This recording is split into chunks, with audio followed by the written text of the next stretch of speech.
एक परंपरा दूसरी परंपरा से ग्रहण करती है, इसमें कोई दो राय नहीं है कि आगम परंपरा और निगम परंपरा, इन दोनों के लिए ही यदि मैं किसी शब्द का प्रयोग करूं तो वो शब्द है अनादि। अनादि इसलिए कह रहा हूं मैं कि उस आदि को मैं नहीं जानता, मैं नहीं बता सकता, उसका संबंध मुझे मालूम नहीं है और उसकी मैं कल्पना भी नहीं कर सकता। जब मैं कल तो मैं क्या करूं, मैं अनादि शब्द का प्रयोग कर दिया मैंने। आदि जब सृष्टि का ही आदि है तो उसका भी कहीं ना कहीं आदि तो होगा, लेकिन मैं जानता ही नहीं। जब नहीं जानता तो उसे कहता हूं अनादि। तो आगम परंपरा और निगम परंपरा दोनों के लिए मैं जिस शब्द का प्रयोग कर सकता हूं वो शब्द है अनादि। अब लेकिन अनादि का माने ये नहीं है कि एक परंपरा ने दूसरी परंपरा से ग्रहण नहीं किया या ये दोनों परंपरा अलग अलग बहती रही। अब देखो अलग अलग बहती रही, माना कि गंगा और यमुना अलग अलग बह रही हैं, एक का नाम गंगा है एक का नाम यमुना है, लेकिन जलधाराओं तक का ये नियम है कि वे किसी न किसी जाकर के मिल जाती हैं। कहीं एक धारा दो धारा बन जाती है, कहीं चार धारा पांच एक में मिल जाती हैं। अब जो सप्त स्रोत है हरिद्वार के ऊपर 7 धाराएं हैं और 7 धाराएं मिल गई, और वो 7 धाराएं भी सहस्त्र धारा से बनी। ऊपर चल के सहस्त्र धाराएं और सहस्त्र धाराओं से वो 7 धाराएं बनी, और आगे चल करके वो 7 धाराएं जो थी एक गंगा में जो समाविष्ट हो गई, और वो गंगा जब आगे बढ़ी तो यमुना की जो धारा थी वो वहाँ वो मिल गई। जो प्राकृतिक जल की धाराएं हैं, जो बोलती नहीं, जो संवाद नहीं करती, हमारी संस्कृतियां तो संवाद करती हैं, एक साथ रहती हैं। क्या आप समझते हैं कि उनमें आदान प्रदान नहीं हुआ? एक साथ रह रहे हैं यार, एक घर में ही एक वैष्णव है और एक वैदिक है और एक जो है तांत्रिक है। कैसी बात कर रहे हो? क्या आगम ने निगम से कुछ नहीं लिया या निगम ने आगम से कुछ नहीं लिया और उनको तुम अलग अलग मान रहे हो? यह आपका चिंतन ही गलत है। यह बौद्ध परंपरा है, यह ब्राह्मण परंपरा। अरे यार, ब्राह्मण परंपरा तो ठीक है, लेकिन ब्राह्मण परंपरा ने बौद्ध परंपरा से लिया और बौद्ध परंपरा ने ब्राह्मण परंपरा से लिया, आदान प्रदान हुआ। सच्चाई तो यह है कि इस्लाम की जो परंपरा है, इस्लाम की परंपरा,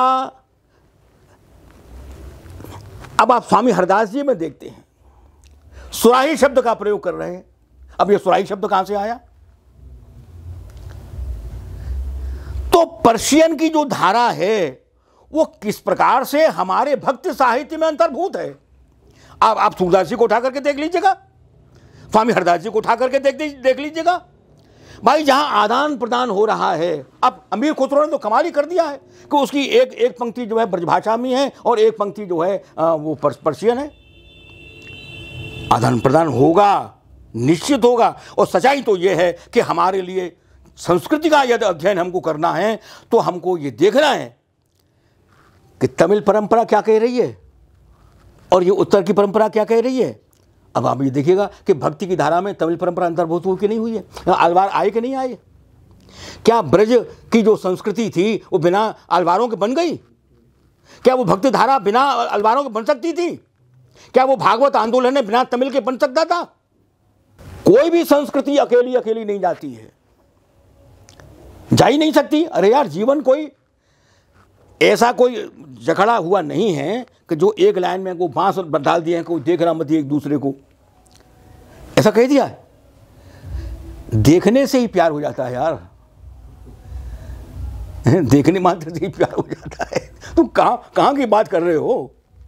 तो ऐसा हो ही नहीं सकता कि आदान प्रदान न हुआ हो। आदान प्रदान हुआ है, आगम ने निगम से लिया, निगम ने आगम से लिया। तो निगम परंपरा में 10 अवतार आए। अब हालांकि जो 10 अवतार जो आए थे, आप मुझसे पूछिए ये अवतार क्या है।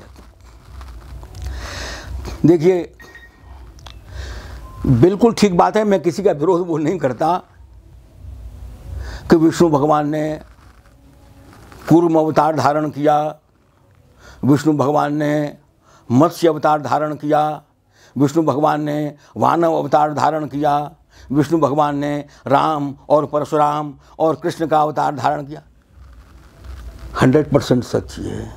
हम इसमें कोई भी आपसे सवाल पैदा उठा नहीं रहे हैं। हम आपकी बात मान ली, आप जो कह रहे हैं बिल्कुल ठीक है,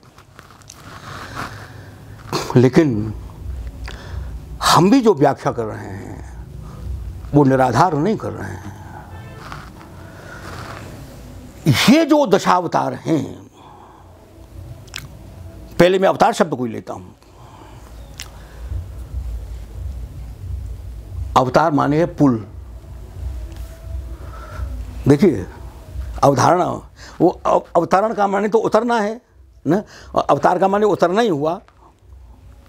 लेकिन मैं जो जिस ढंग से आपसे बात कर रहा हूं, जैसा कि मैंने निवेदन किया था कि भारत जो है मल्टीकल्चरल ना, असंख्य सांस्कृतिक परंपराओं का देश है। देखिए मैंने ये जो लोक संस्कृति वाला जो अपना ये जो परियोजना में काम कर रहा हूँ ना, इसमें मैंने पहला जो वाक्य का प्रयोग किया है वो आप थोड़ा सुनिएगा। उसमें मैंने पहला वाक्य लिखा है, लोक संस्कृति, भारतीय लोक संस्कृति का काम 140 करोड़ जीवन परंपराओं के अध्ययन का काम है।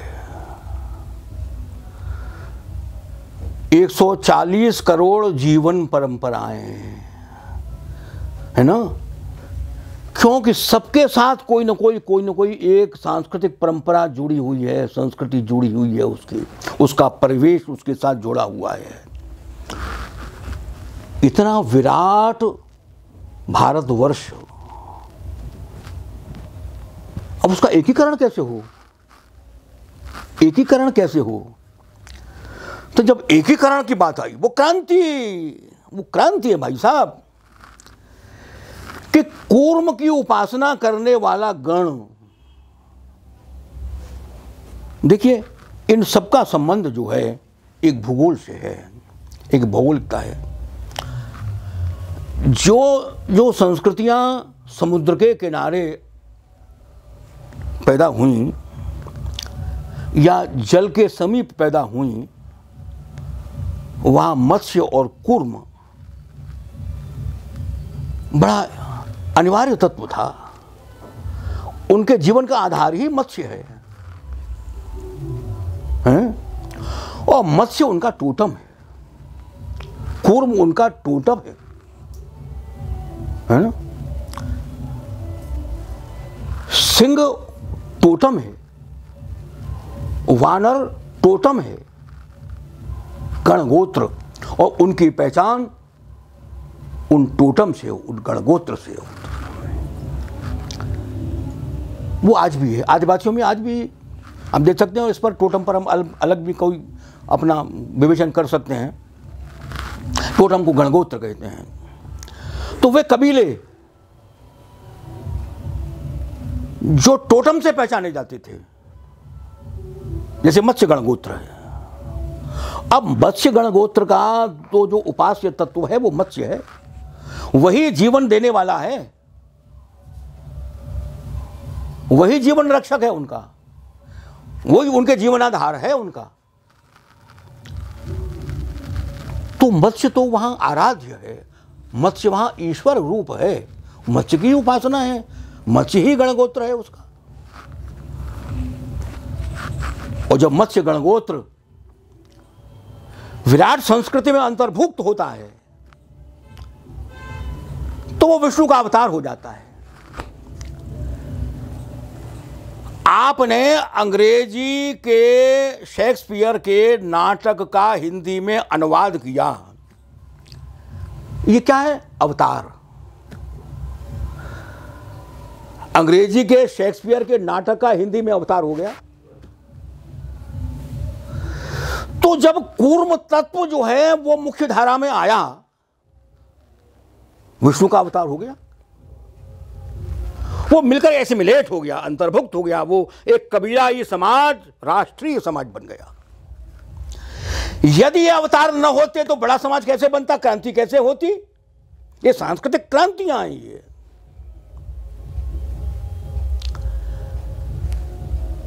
तो मत्स्य गणगोत्र है, कूर्म गणगोत्र है, शूकर गणगोत्र है, वराह जिसे आप वराह कहते हैं।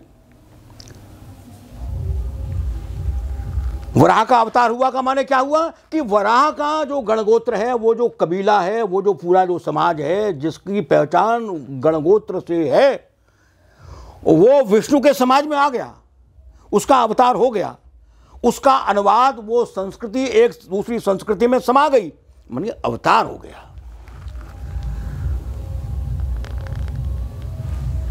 ये जो विष्णु का अभ्युदय है, विष्णु का अभ्युदय वो चार भुजा वाले शंख चक्र गदा पद्म के और ये श्रीरंगम और ये इतनी सी बात न समझिएगा, वो तो निदान विद्या है। मैंने आपसे निदान पढ़ी तो मैं बोल रहा हूं, वो तो निदान है। विष्णु का नियम वो विराट चिंतन जिससे दृष्टि बदल जाती है। हम सब एक ही हैं, हम में भेद नहीं है, हम अभिन्न हैं, हम एक ही हैं। एक समाज दूसरे समाज में समा गया,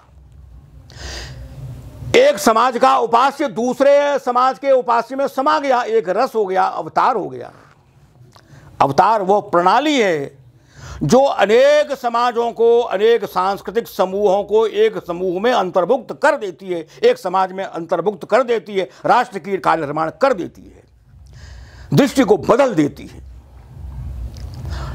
तो ये 10 अवतार हैं जिसमें बुद्ध भी अवतार आ गए कि नहीं तुम भी हमारे ही हो, तुम भी विष्णु का ही अवतार हो जाए। जब विराट से आगे कोई है ही नहीं है और तुम विराट में हो, जब विराट से आगे कुछ है ही नहीं, विराट में तो तुम भी हो ना, तो फिर वो अवतार क्यों नहीं होगा? तो बौद्धावतारे, बुद्ध भी अवतार हुआ, बुद्ध भी अलग नहीं है, ऋषभ देव हैं, ऋषभ देव हैं, ऋषभ नहीं, तुम भी अवतार हो, तुम भी अवतार, तुम्हारा वो भी विराट में समा गया, वो विराट समाज में, मुख्य समाज में, राष्ट्र समाज में समा गया, राष्ट्र की मुख्य धारा बन गई, चौड़ा रास्ता चौड़ा हो गया। वो जो छोटे छोटे जो धाराएं थी वो मिलकर के बड़ी धारा बन गई। इसका नाम है अवतार प्रणाली।